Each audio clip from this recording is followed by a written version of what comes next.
दोस्तों वीडियो में कमेंट करके आप बताएं कि लॉकडाउन खत्म होने के बाद सरकार का सबसे पहला निर्णय क्या होना चाहिए अर्थव्यवस्था को मजबूत बनाने के लिए। नमस्कार दोस्तों, मेरा नाम है राहुल और आप देख रहे हैं इंडियन बायोग्राफी चैनल। अंतर्राष्ट्रीय इन्वेस्टर्स बैंक गोल्डमैन सैक्स ने भारतीय अर्थव्यवस्था का अनुमान घटाकर 1.6% कर दिया है।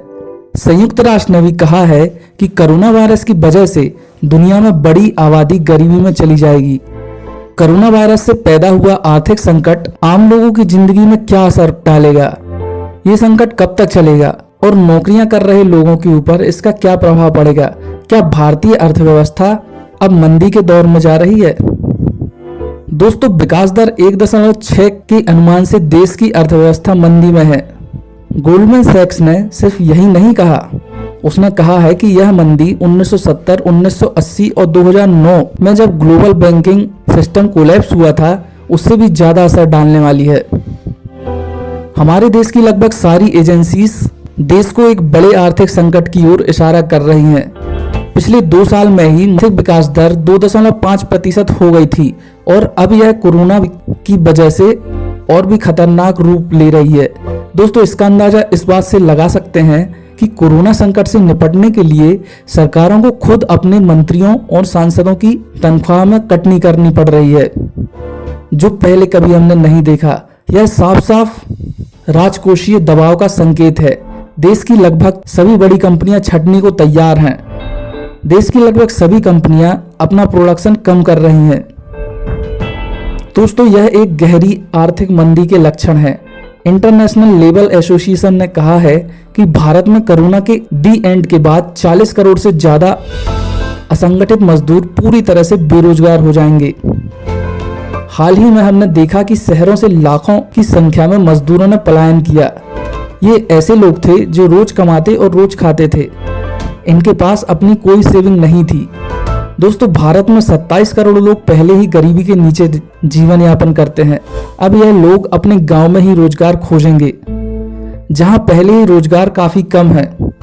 लेबरों की संख्या एकदम से बढ़ जाएगी और काम सीमित होने की वजह से मजदूरी के दाम बहुत ही कम मिलेंगे। दूसरी ओर शहरी इलाकों में भी खपत काफी कम हो जाएगी, क्योंकि यह वही लोग थे जो शहर में रहकर रोज कमाते थे और अपनी दैनिक दिनचर्या पूरी करने के लिए डेली खर्च करते थे। अब यह लोग शहर छोड़कर गांव चले गए हैं। दोस्तों, इन्हीं की वजह से शहरों के सब्जी, कपड़ा और राशन की दुकानें हरी भरी रहती थी। साथ ही मध्य वर्गीय परिवार जो नौकरियों पर निर्भर था, उनको भी नौकरियां चले जाने का डर सताएगा और वह भी आने वाले समय में खरीदारी कम करेंगे। मोबाइल, बाइक, कार और घर मकान का मार्केट एकदम से नीचे आ जाएगा। दोस्तों, यह स्थिति सिर्फ भारत तक सीमित नहीं हुई, दूसरे देशों में भी कोरोना की मार से आर्थिक संकट पैदा हो जाएगा। चीजों की मांग एकदम से घट जाएगी और हमारे देश की कंपनियां भी कम उत्पादन करेंगी। दोस्तों, देश की बड़ी कंपनियों ने पहले ही छटनी का नक्शा तैयार कर लिया है। उन्हें सिर्फ इंतजार है लॉकडाउन खत्म होने का। लॉकडाउन खत्म होने के साथ ही ये सभी कंपनियां अपने कर्मचारियों में बड़ी कटौती करेंगी और इससे मध्य वर्गीय क्षेत्र में भी नौकरियों की काफी कमी आ जाएगी।